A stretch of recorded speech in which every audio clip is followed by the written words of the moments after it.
Thank you for coming to our floor warden presentation. We really appreciate you doing this. It's a very important part of what we do here at the building for safety and make sure everyone's safe during any kind of event. First off, I'd like to introduce you to our new engineers. We had some change this year from last year. So we have David De La Serna and Jairo Chavez. So if you see them, make sure you keep them busy. We already are. I know. All right, let's get started.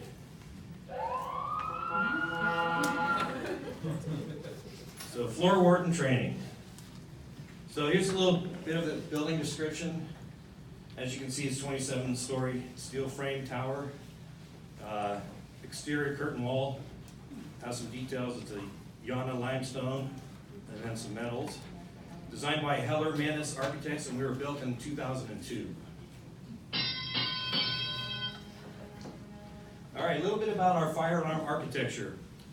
We have a 100% sprinkler building, so as you can see, sprinklers throughout.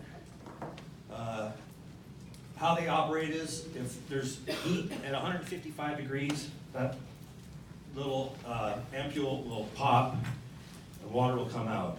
It's just, each one is individually controlled, so each one has to have 155 degree heat to activate. Not like the movies where they all go off at once. We have an emergency electrical distribution panel, or power. So basically we have a generator backup. We lose power for any reason, power outage, earthquake. We have a generator that automatically starts and will give you emergency functions, fire alarm panel, emergency lighting, and anything to do with life safety. Then the fire alarm panel, that's the main component. That's located on the first floor in the FCC. So initiating devices, we have smoke detectors, manual pull stations, and sprinkler water flow switches. All these devices will put the building into alarm. Smoke detectors are located strategically in mechanical areas, elevator lobbies, anywhere, and there's starting to be more and more with new build outs with ventilation systems, so there's smoke detectors throughout the whole building. Manual pull stations are located on the first floor. As you exit each door, you can see them. And then a sprinkler water flow switch, basically, when one of the sprinklers activates, it sends it into alarm. We get a water flow alarm, and we'll react to that in that case.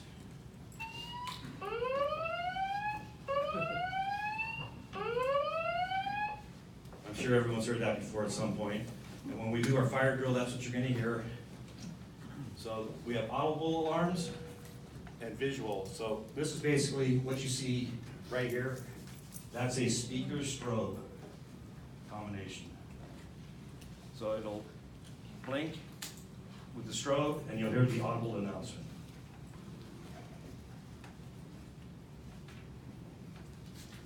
Okay, the ventilation system is made up of a smoke removal system, stair pressurization fans, air handlers shutdowns, door magnets, and electric locks.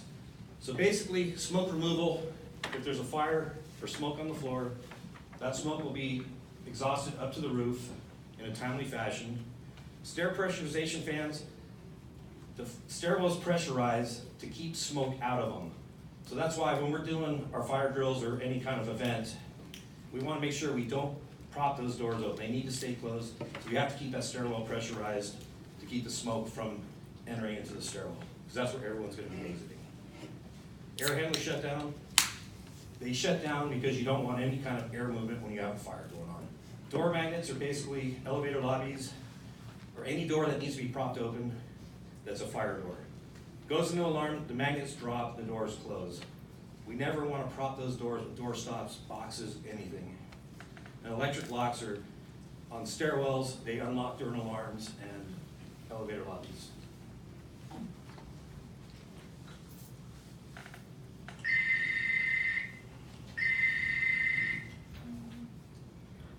Public address system. It's for the entire building, and we have a communication in the fire control center where we can make announcements, all calls, specific calls to floors. There is an audible or an automatic message when there's an alarm that will tell you directions on what to do during an alarm. All right. Now we'll talk about the high-rise safety organization. Building owner, building manager, we have Kari and Logan, our property managers here. Fire life safety director, that's myself. David's also a fire life safety director. Ira's gonna work on it at some point, coming up soon. Engineering staff, Ira and David. Senior floor warden, that's gonna be somebody on your team. Security staff, we have security 24/7 located in the lobby, and we have rovers that go around checking out the different areas. Deputy floor warden, we'll talk about that in a little bit. And then your team's gonna be made up of elevator monitors, exit monitors, searchers, and aid for the disabled. So now we'll talk about some of the duties that the floor warden will have to take care of before emergency. You want to be familiar with your floor arrangement, the number of occupants, and the location of the exits. That's the most important thing, is know where your exits are, know your floor, 2 stairwells, stair 1, stair 2. Those are going to be the areas you're going to use during a fire alarm. You're going to appoint area wardens if the floor is large and beyond the control of one person, so that'll be like a deputy floor warden. You want to know the location and use of all fire-related equipment in your area. So that's, fire extinguishers, you want to know, make sure all your doors are working properly, that kind of thing. And then be fully aware of exiting procedures.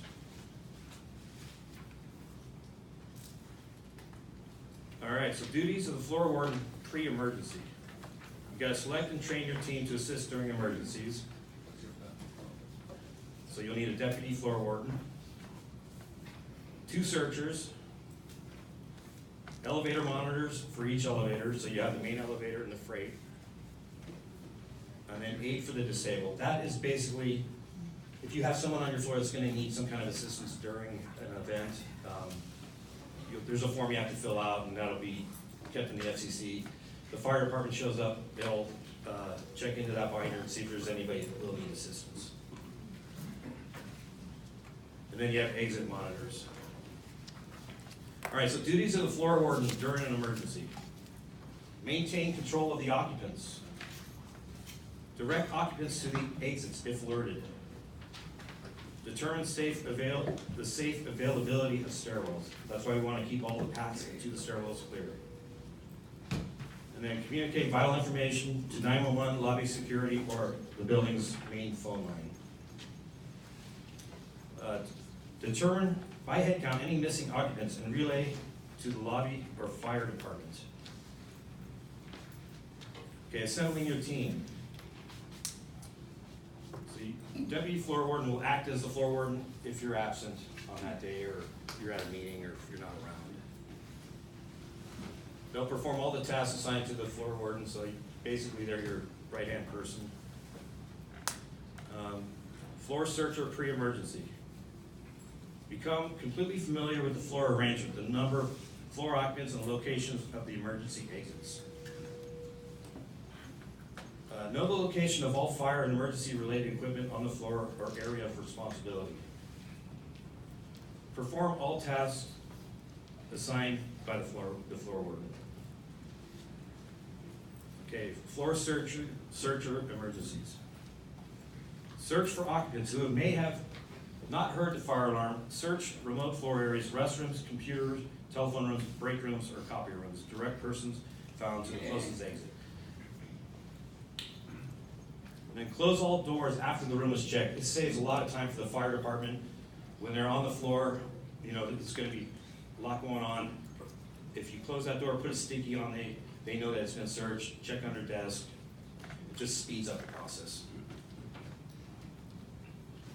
Okay, so like I just said, post-it note. So go in, search, under desk, wherever. Close the door, put a sticky note on there. That way, it's pretty universal in this industry that with the fire department that they know exactly what that's about. Okay, and then you're going to release the elevator monitor after the floor has been searched. Elevator lobby monitors. Respond to the elevator lobby and act as a crowd control monitor, directing people away from the elevators and to the nearest stairwell for relocation or evacuation. This is a really important job because people definitely try to use elevators. It's the last thing you want to do in an emergency. Stay away from the elevators, use the stairwells. Exit monitors. Respond to the stairwells directed by the floor warden. Test the exit door for heat before allowing entry. What part of our hand do we want to use when we do that? Backside, exactly. Listen closely to the announcement to ensure that occupants relocate to the proper floor. Keep occupants calm and quiet during the relocation. In an event, you're going to be the person that needs to be out there. Stay calm, focused, and if you're calm, generally everyone else will follow.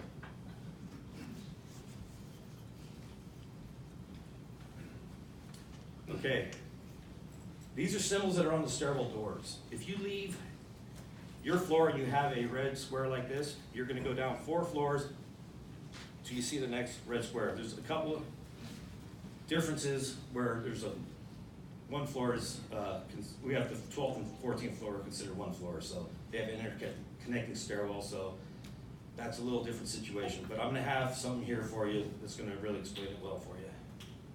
So we have the different symbols. And these are the floors they're located on.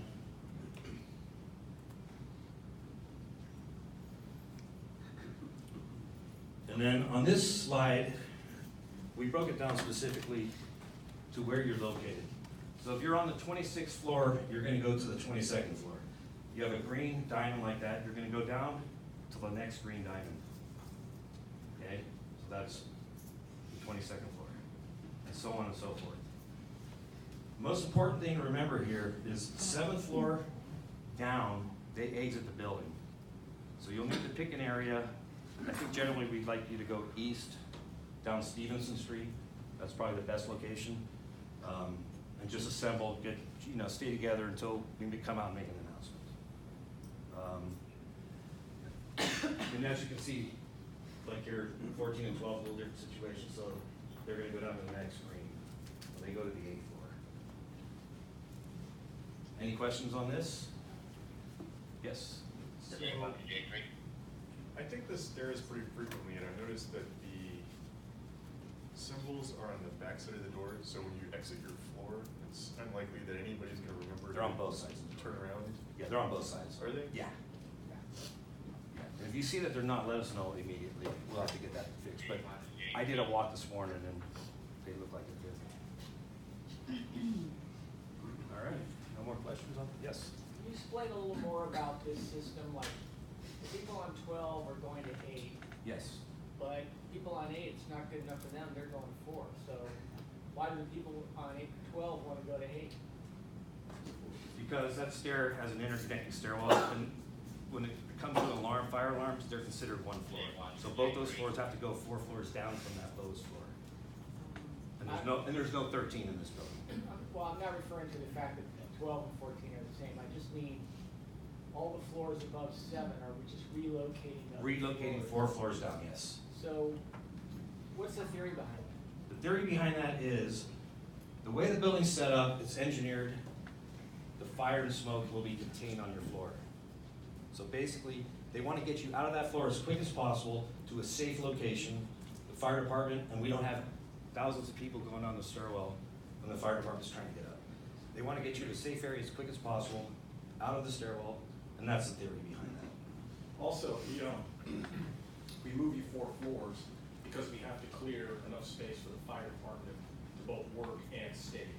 So that's why they want a little buffer from the floor, it's called floor incident, right? That's when the alarm goes off, when you clear off the floor above it, clear off 2 floors below it as a precaution. The fire department will stage on those floors as they're assessing what's going on. And the reason why we evac from 7 down is because that's as high as a ladder truck could conceivably reach. And so, like Abe was saying, we don't want to choke the stairwells with 3,000 people trying to get out of the building at once. So therefore, it makes more sense to relocate those people. Everybody, if there's an alarm on 7 or below, those people will go out of the building to their refuge. So let's say the fire's on 18. how do the people on 22 know not to go to 18? So it's as if they're your own, so we're practicing for the fire drill and in this concept, as if, you know, every floor is practicing, but with this concept, one floor has the fire, so that floor and the closest floors to it are relocating, the rest of the building does not need to relocate. So if the fire were on, you know, the 20th floor, the 7th floor isn't evacuating. So they don't If even the- know. Right, unless there were. Oh, that makes a lot of sense. Right, so So- it's not as if the whole building is on fire, one floor is on fire, you're relocating, obviously if the whole building is on fire, you all evacuate. Yeah, and the way this is all engineered, It's a relocation. it would be, building, yes. so you're- And this is National Fire Protection Agency codes that we follow. Every building does this, because you can't have 3,000 people trying to exit the building at once. It'll be chaos, so. Because the floor is secure and have fire-rated doors and pressurized stairwells, you're safe assuming that the fire will stay on that floor, and you can relocate to another floor until, if it moves to another floor, that floor would again relocate, right? And it's a fully sprinklered building, so as soon as fire happens, the sprinklers are gonna go off. And That helps everyone kind of understand. So is that location of the fire broadcast over the intercom then? you'll get an automatic announcement on the floors Yeah. that are involved with the incident. It's a floor of incident, 1 up and 2 down. So, So you may be on a floor that's not being relocated, and all of a sudden people are gonna come onto your Yeah, floor because that's what I was there's an gonna ask. incident on the floor. Gotcha. Okay. Right, but you won't know anything because it's Well, not. actually, they will tell you to prepare to see. Right, but you won't be relocating. That's good to know. Quick question actually about that. So, I would assume like, obviously all the floors have enough space to accommodate people like coming down. Cause like, for instance, for 18, we have 130 people Right. sit on that floor. So, you know, I don't know what 14 even looks like, but.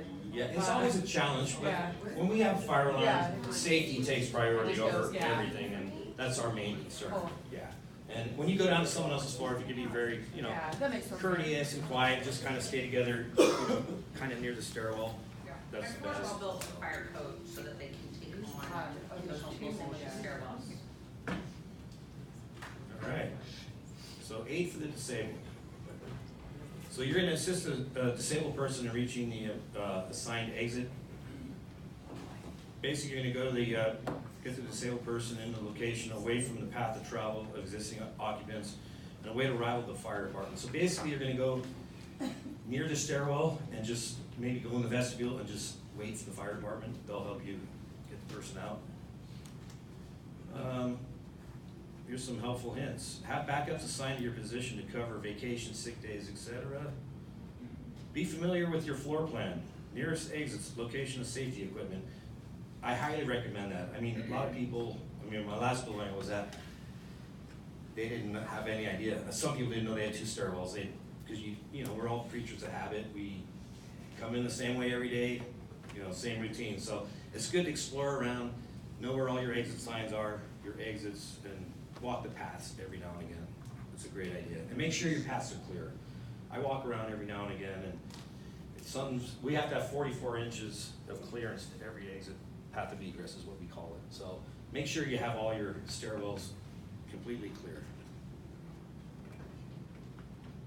And then know how many people are on your floor. I know that's hard to do because people go to different floors, meetings off-site, so you know, do your best to have some kind of roster. And then keep copies of floor plans inside your identification hat. And speaking of hats, I think we have some floor warden hats to hand out. These are pretty fancy, custom made, so. That's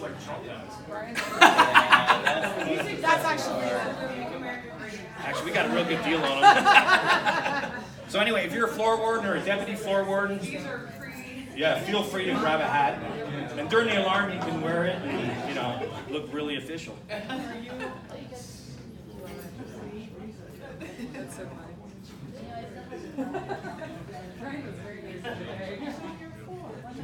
And then, once again, place the post-it notes on the doors after you have checked that room. Very, very important.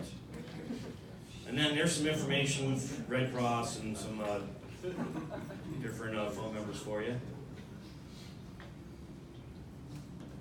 And that's the end of the presentation. Any questions? Yes. Like a one sheet with like the phone numbers and contacts that we can have, just so we have a quick reference. I believe there's something on our website. Okay. Yeah, if you go on there, yeah, Jessica confirmed there is. Yeah, I think all this information, I think the presentation's gonna be on there too, so if you ever need to go back in there and, you know, refresh yourself on it. Or, and the other thing is, if you ever see us, stop us, ask us questions anytime. Myself and David and Hyro will get you the answer you need. And our office is on the lobby level, if you ever just wanna pop your head in and, you know, if you have questions or need something, just let us know. The website address is, Should be tenants.55second.com. Okay, well, I know there's lots of pizza, so eat up. Thank you very much for coming, I appreciate it. Thank you.